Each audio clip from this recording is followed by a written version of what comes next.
오늘은 에스겔 37장 24절에서 28절까지 말씀 묵상합니다. 37장 24절에서 28절까지 말씀 있습니다. 내 종 다윗이 그들의 왕이 되리니 그들 모두에게 한 목자가 있을 것이라. 그들이 내 규례를 준수하고 내 율례를 지켜 행하며 내가 내 종 야곱에게 준 땅 곧 그의 조상들이 거주하던 땅에 그들이 거주하되 그들과 그들의 자자 선손이 영원히 거기에 거주할 것이요 내 종 다윗이 영원히 그들의 왕이 되리라. 내가 그들과 화평의 언약을 세워서 영원한 언약이 되게 하고 또 그들을 경고하고 번성하게 하며 내 성세를 그 가운데 세워서 영원히 이르게 하리니 내 처소가 그들 가운데 있을 것이며 나는 그들의 하나님이 되고 그들은 내 백성이 되리라. 내 성소가 영원토록 그들 가운데 있으리니 내가 이스라엘을 거룩하게 하는 여호와인 줄을 열보게 알리라 하셨다 하라. 아멘. 왕과 선한 목자로 오실 예수 그리스도 하나님께서 솔로몬이 타락으로 인해서 여로보암에게 10지파를 맡겨 북이스라엘과 이대로 나누게 하셨고 이렇게 나눠진 이스라엘이 북이스라엘 아수르에 의해서 유다는 바빌론에서 멸망을 당해 온 세상에 흩어지게 되었습니다. 이런 징계와 심판, 연단 이후에 마른 뼈같이 회생불능한 상태인 이스라엘을 하나님의 의지로 하나님의 뜻대로 능력으로 회복하여 다시 하나가 되게 하실 것을 약속하십니다. 심판과 징계의 목적은 정체성과 하나님 나라의 회복입니다. 한 임금이 다스릴 것이다. 왕이신 하나님이 버린 이스라엘의 비극을 경험한 이후에 이제 하나님께서 친히 왕이 되어 이스라엘을 다스려 주실 것을 말씀하십니다. 과거 사무엘 시대에 왕이신 하나님을 버린 그래서 사람이 왕이 되어 다스리는 나라의 종식과 회복을 의미하는 것이죠. 궁극적으로 그리스도를 보내주실 것을 약속하고 계십니다. 그래서 기름 부으심을 받은 왕이신 그리스도, 세속적인 나라의 왕이 되어 다스려주는 그런 그리스도 메시아를 기다리고 있었던 이스라엘, 지금까지도 다윗과 같이 강력한 통치력과 수도력을 가지고 나라를 정치, 경제, 군사적으로 강성한 나라로 이끌어줄 메시아를 기다리고 있습니다. 예수께서 그리스도 메시아 왕으로 대제사장 참선지자의 이심을 인정하지 않고 있죠. 왕이신 그리스도께서 다시 오실 것이라고 공의로 심판하시는 여호와 계신 모든 예언의 말씀들이 성취될 것입니다. 과거와 같이 왕이신 하나님과 그리스도를 버린 주의 백성과 자녀들이 공의의 심판에 참여하게 될 것입니다. 24절에 다윗이 그들의 왕이 된다. 한 목자가 있을 것이다. 그들이 규례를 준수하고 내 율례를 지켜 행하며 그 목자와 왕이잖아요. 왕과 목자가 해야 할 일이 뭐다? 하나님의 양떼들, 주의 백성들을 모든 규례를 준수하고 율례를 지켜 순종하는 의롭고 거룩한 백성이 되도록 해야 하는 거예요. 이것이 목자와 왕에게 주어진 사명이에요. 내 종 다윗이 그들의 왕이 되고 목자가 될 것이다 라는 말씀하시죠. 하나님께서 이스라엘에 대한 심판과 징계 이후 회복을 약속하시면서 예루살렘으로 귀환할 때 분열되었던 이스라엘과 일이 하나가 되어질 것을 말씀하셨습니다. 그래서 하나 된 이스라엘을 한 임금이 다스리게 하신다. 또 다윗이 왕이 되어 다스리신다라는 말씀을 하십니다. 실제로 이스라엘이 회복되어질 때 하나님께서는 이전과 같이 사람을 왕으로 세우지 않으셨습니다. 그래서 이스라엘 왕은 하나님이시죠. 그래서 하나님께서 왕이 되고 목자가 되셔서 이스라엘을 다스리시는 하나님의 나라의 회복을 말씀하고 계시는 것입니다. 내 종 다윗이 왕과 목자가 된다. 이는 다윗과 하나님의 마음에 합한 자가 왕이 되어 다스리게 하실 것이다 라는 말씀이죠. 이 말씀에 대해서 오해하고 있는 경향이 있죠. 이스라엘이 예루살렘으로 귀환한 이후 계속해서 본문에 약속하신 말씀대로 다윗과 같은 왕이 오실 것을 기다리고 있었습니다. 이스라엘의 참다른 왕과 목자는 오직 하나님이시다. 사무엘상 8장에서 왕이신 하나님을 버리고 사람이 왕이 되어 목자가 되어 다스렸던 왕정시대의 결말이 어떠한지를 친히 경험하게 하셨죠. 교훈을 얻게 하십니다. 다윗이 왕과 목자가 되게 하신다는 의미는 다윗의 후손으로 보내실 하나님의 아들 예수 그리스도를 의미하는 말씀이죠. 하나님의 아들 예수 그리스도께서 오셨으나 당시 거짓 목자들과 우매하는 이스라엘 백성들은 예수님을 왕과 목자이신 그리스도로 인정하지 않았습니다. 율법을 어긴 죄인으로 정죄를 당하고 십자가에 힘없이 못 박혀 죽으시는 그런 왕을 기다린 것이 아니었다는 것이죠. 다윗과 같이 나라를 부강하고 강성하게 하는 강력한 힘을 가진 왕을 기다리고 있었습니다.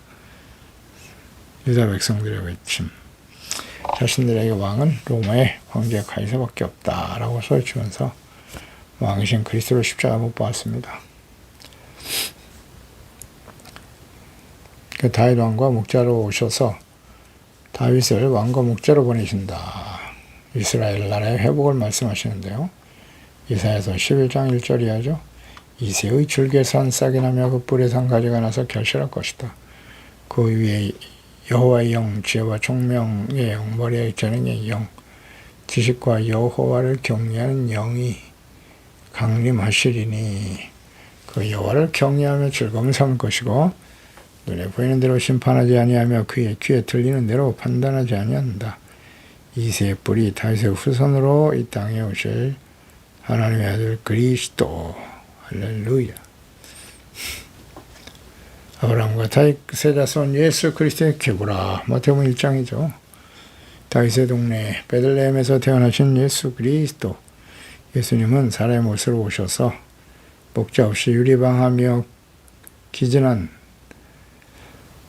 버려진 이스라엘 양떼들을 구원하시고 이스라엘의 왕이신 하나님께서 다스리신 하나님의 나라를 회복하시기 위해서 영원한 하나님의 나라 천국으로 인도하시는 선한 목자로 이 땅에 보내심을 받으신 분이십니다. 이것을 아주 분명히 해야 되겠죠.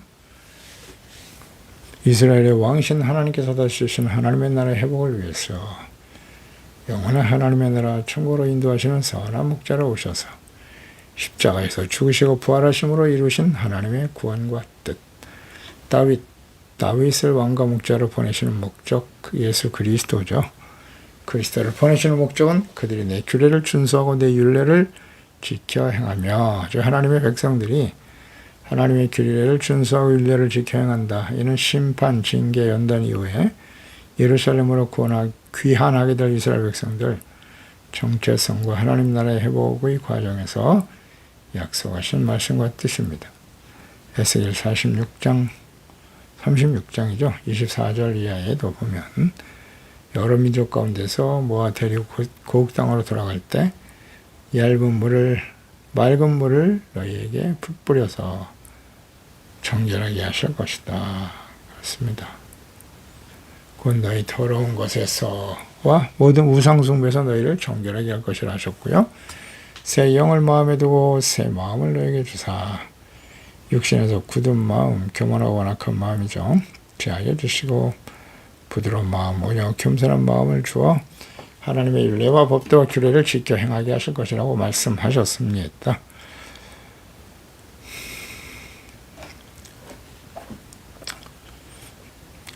예수님께서 선한 목자로 보내심으로써 하나님이 이루실 하나님의 나라와 뜻 언제나 같아요. 죄를 깨닫고 버리고 용서받아 의와 거룩함의 회복이죠. 이것이 징계와 연단의 목적입니다. 그래서 예수 그리스도를 보내시는 목적과 같죠. 그리스도와의 만남, 가르침으로 죄를 깨닫고 회개하고 십자가 대속의 은혜를 믿어 용서받는 의의 회복.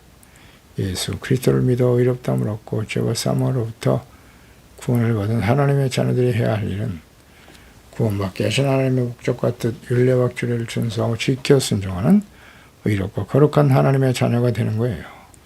산상수훈, 예수님의 가르침, 율법과 계명에 대한 올바른 이해가 있어야 합니다. 또 삶에 적용을 시켜야죠. 하나님의 자녀의 정체성과 사명, 삶의 목적과 가치의 우선순위, 이것이 무엇이어야 함을 생각하면서 겸손한 자세로 연단되어지는 것이 매우 중요하고요. 삶의 목적, 가치 우선순위를 어떻게 세울 것인가. 이 땅에 살아가는 동안 성령의 인도하심을 따라 진리의 말씀을 위해서 반석 위에 집을 짓는 자가 되어야죠. 천국을 상속받을 사람들 반드시 순종해야 될 하나님의 말씀, 산상수훈, 성경 전체 말씀이기도 하죠. 좁은 문, 좁은 길, 넓은 문, 넓은 길로 가는 길, 선택이 있는데 또 반석과 모래 위에 집을 세우는 사람이 있다. 마태복음 7장 21절이죠. 주여 주여 하는 자마다 다 천국 들어가는 것이 아니라 내 아버지 뜻대로 행하는 자라에 들어가야 천국에 들어간다고 말씀하시면서 반석 위에 집을 세우라. 비가 쏟아지고 홍수가 나고 바람이 불어도 흔들리지 않는다. 그렇습니다. 하나님의 말씀에 뿌리를 두고 살아가느냐 하는 것이 매우 중요한 문제입니다. 25절로 내가 내 종 야곱에게 준 땅 곧 조상들이 거주하던 땅이 그들이 거주하게 될 것이다 라고 말씀하죠. 그들과 그들의 자자 손손이 영원히 거기에 거주한다. 영원이라는 말씀을 주셨어요. 내 종 다윗이 영원히 그들의 왕이 될 것이다. 하나님께서 주신 영원한 언약과 약속의 땅에 자자 손손 영원히 거주하게 될 것이다. 내 종 다윗이 영원히 그들의 왕이 된다. 그러니까 아브라함과 영원한 언약이 예수 그리스도를 보내주심으로써 온전히 이루어진다는 것이죠. 영원한 약속 때문에 2000년이 지났으나 이스라엘이 다시 회복될 수 있었으며 오직 영원한 왕과 목자는 하나님과 보내신 하나님의 아들 영원하신 왕이신 예수 그리스도를 통해서 세워질 하나님의 나라를 말씀하고 있는 것입니다. 사람이 아닌 하나님과 예수 그리스도께서 왕이 되어 다스리시는 하나님의 나라.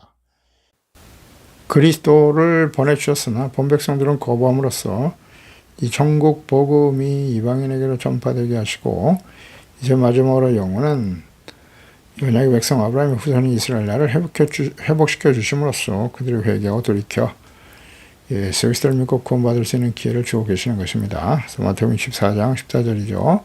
이 천국 복음이 모든 민족에게 증언되기 위하여 온 세상에 전파되리니 그제야 끝이 오리라 말씀하셨어요. 예수님의 복음이 모든 민족에게 전파되고 그 과정 속에서 하나님의 본백성 이스라엘이 회개하고 예수 그리스도를 믿고 구원받기를 기다리고 계시는 것입니다. 자, 예수님께서 진정 나의 왕이신가를 항상 묵상해 봐야 합니다. 왕이시다라는 의미는 하나님의 다스림을 받는 하나님의 나라, 주의 말씀을 듣고 지켜 순종하는 거룩하고 이롭고 진실된 하나님의 자녀로 살아가고 있는가의 문제입니다. 선한 목자로 오신 예수 그리스도의 말씀에 귀를 기울이고 순종하며 따르고 있는지를 잘 생각해 보세요. 스스로 목자가 되어 살아가고 있지는 않습니까? 자신의 생각과 뜻대로 사는 거죠. 판단대로. 26절에 그들과의 화평의 언약을 세울 것이다. 영원한 언약이 되게 하고 또 그들을 경고하고 번성하게 하며 내 성소를 그 가운데 세워서 영원히 이르게 할 것이다. 말씀하십니다. 화평의 언약. 왕을 오실 예수 그리스도를 통해서 이루실 새 언약이죠. 화평의 언약. 제사함 받고 용서받고 이롭다므로도 하나님과 화목하게 하는 언약이죠. 이것은 그리스도를 보내서 이루실 하나님의 화평의 언약, 새 언약을 말씀하시는 거예요. 로마서 5장 1절에 그러므로 우리가 믿음으로 말미암아 이롭다함을 받았으니 우리 주 예수 그리스도로 말미암아 하나님과 화평을 누리게 된다. 고린도후서 5장 18절 이하에도 모든 것이 하나님께로부터 났으며 그가 그리스도로 말미암아 우리를 자기와 화목하게 하셨다. 우리에게 화목하게 하는 직분을 주셨는데 곧 하나님께서 그리스도 안에 계시사 세상을 자기와 화목하게 하시며 그들의 죄를 그들에게 돌리지 아니하시고 화목하게 하는 말씀을 우리에게 부탁하셨나니라. 그러므로 우리가 그리스도를 대신하여 사신이 되어 하나님이 우리를 통하여 너희를 권면하시는 것 같이 그리스도를 대신하여 간청하노니 너희는 하나님과 화목하라. 하나님의 죄를 알지도 못하신 이를 우리를 대신하여 죄로 삼으신 것은 우리로 하여금 그 안에서 하나님의 의가 되게 하려 하심이니라. 화평케 하시고 의롭게 하시는 하나님의 아들 예수 그리스도의 십자가의 은혜죠. 골로새 1장 10절에 그의 십자가의 피로 화평을 이루셨다. 만물과 땅에 있는 것들이나 하늘에 있는 것들이 그로 말미암아 자기 화목하게 되기를 기뻐하심이라. 아멘입니다. 새로운 언약, 화평의 언약은 하나님과 인간 사이의 화목제로 오실 그리스도의 출현을 예고하는 것이고 또한 오실 그리스도의 영원한 화평의 중보 사역을 의미하는 그런 말씀일 것입니다. 그들을 경고하고 번성하게 한다. 내 성소를 그 가운데 세워 영원히 이르게 할 것이다. 하나님의 나라와 거룩한 주의 백성과 자녀들이 온 세상에 번성하게 하실 것이라는 약속의 말씀이죠. 모든 민족 온 세상에 전파되는 천국 복음. 내 성소를 그 가운데 세우실 것이다. 내 성소, 하나님의 거룩한 성소는 하나님께서 임하시는 처소죠. 솔로몬의 성소는 무너졌죠. 예루살렘의 기원에서 세운 성소 성전 역시 다시 무너졌습니다. 헤롯이 건축한 성전 역시 로마에 의해서 돌 위에 돌 하나 남지 않냐고 다 무너져 버렸습니다. 그 자리는 지금 이슬람의 모스크 우상의 제단이 세워져 있습니다. 몰라 하나님께서 임재하시는 성소는 어디입니까? 요한복음 2장 19절이야. 예수께서 대답해 이르시되 너희가 이 성전을 헐라 내가 사흘 동안에 일으키리라. 헤롯 성전을 자랑하는 자들에게 하신 말씀이죠. 유대인들이 이르되 이 성전은 46년 동안의 지역권을 내가 3일 동안에 다시 일으키겠느냐 하더라. 그러나 예수는 성전된 자기 육체를 가리켜 말씀하신 것이라. 죽은 자 가운데서 살아나신 후에야 제자들이 이 말씀하신 것을 기억하고 성경과 예수께서 하신 말씀을 믿었더라. 예수님이 부활하신 이후에 성령이 임하셨죠. 부활 승천하신 후에 성령이 임하신 이후에 비로소 그 의미를 깨닫게 되었다는 것입니다. 헤롯 성전을 헐고 사흘 만에 다시 지으실 성전, 십자가에 죽으시고 부활하심으로 세우실 예수 그리스도의 몸인 성전이죠. 예수님의 육체로 세워진 성전. 오늘 하나님께서는 예수 그리스도의 몸인 교회를 성소로 삼아 임재하시며 또 성령을 보내주심으로써 각자 개인의 심령 속에 임재하여 계시면서 성전을 이루고 계십니다. 그곳에 계세요. 고린도전서 3장 16절이야죠. 너희가 하나님의 성전인 것과 하나님의 성령이 너희 안에 계시는 것을 알지 못하느냐. 누구든지 하나님의 성전을 더럽히면 하나님의 그 사람을 멸하시리라. 하나님의 성전은 거룩하니 너희도 그러하니라. 아멘입니다. 이제는 성령이 우리 안에 계십니다. 우리의 모든 마음의 생각과 동기 다 알고 계세요. 정말 부끄럽기 짝이 없죠. 하나님 앞에서, 진리의 말씀 앞에서 우리 안에 임재하시고 인도하시는 성령님의 인도하심, 또 성령을 근심하게 하는 일이 없어야 됩니다. 죄를 버리고 깨닫고 진실한 마음으로 돌이켜서 이롭고 거룩하고 진실되는 하나님의 자녀로 살아가야 하지 않겠습니까? 성령은 그리스도의 영이에요. 하나님을 경외케 하십니다. 진리의 말씀입니다. 하나님의 말씀을 생각나게 하고 깨닫게 하시며 순종하게 하시는 분이 성령이시죠. 성령이 인도하신 것 충만함이 항상 우리의 심령 속에 넘쳐날 수 있도록 근신하고 깨어 기도하는 자들이 되어야 합니다. 주님의 약속이죠. 요한복음 14장 16절에 내가 아버지께 구하겠으니 또 다른 보혜사를 너에게 주사 영원히 너희와 함께 계실 것이다. 우리 안에 계시겠다고 약속하셨고요. 마가다락방에 성령이 임하신 이후에 제자들이 담대히 천국복음을 전하고 2000년 지난 이 시대에 우리에게 성령이 임하셔서 하나님과 그리스도를 알게 하시고 그 주님의 말씀을 듣고 지켜 순종하는 진실한 하나님의 자녀로 살아갈 수 있으면 얼마나 복된 일인가요? 내 초소가 그들 가운데 있을 것이다. 나는 그들의 하나님이 되고 그들은 내 백성이 되리라. 변함없는 하나님의 뜻이죠. 하나님의 초소, 하나님이 임재하시는 곳이 어디라고요? 우리의 심령 속에 계시다고요. 그 마음속에 예수 그리스도를 모시고 있는 하나님의 자녀들이 함께 모여있는 그곳이 바로 교회입니다. 성령이 거하시는 하나님의 자녀들 안에 그들이 함께 모여서 하나님의 성전을 이루고 있다. 하나님의 임재하시고 다스리며 인도하시며 가르치시고 깨우쳐 주시며 순종하게 하시는 성령님. 나는 그들의 하나님이 되고 그랬어요. 성령이 임하셔야 돼요. 우리가 거듭나서 영신 하나님을 알고 그분을 경외하고 순종하며 기록된 말씀 속에서 살아계신 하나님의 음성을 듣고 기쁜 뜻으로 순종하며 섬기며 예배하며 주님을 따르는 진실한 하나님의 자녀의 백성이 되어 살아가는 거예요. 나는 너의 하나님이 되고 너희는 내 백성이 되리라. 이 변함없는 하나님의 뜻이 매일매일 순간순간마다 우리의 심령 속에 우리가 살아가는 삶의 영역에 이 하나님의 나라가 임할 수 있도록 끊임없이 간구하며 기도해야겠습니다. 내 성소가 그들 가운데 있으며 그랬으니까요. 이스라엘이 하나님께서 함께 하시는 거룩한 주의 백성을 모든 사람들이 알게 될 것이다. 하나님의 임재하심. 이제 우리 안에 계시는데요.